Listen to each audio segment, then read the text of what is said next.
Welcome! In front of me I have Maimo watch DCAE, and I'm gonna show you how to soft reset this watch, basically restart.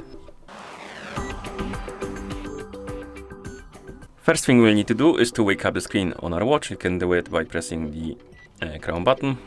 Once you wake up the screen, press the crown button again to open the menu, then scroll through the menu, look for the settings icon, and once you find it, tap on it.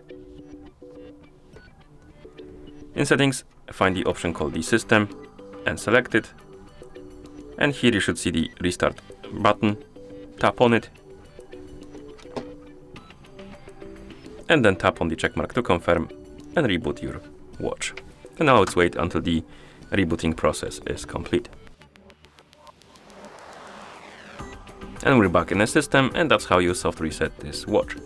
Thank you for watching. If you found this video helpful, please consider subscribing to our channel and leaving a like on the video.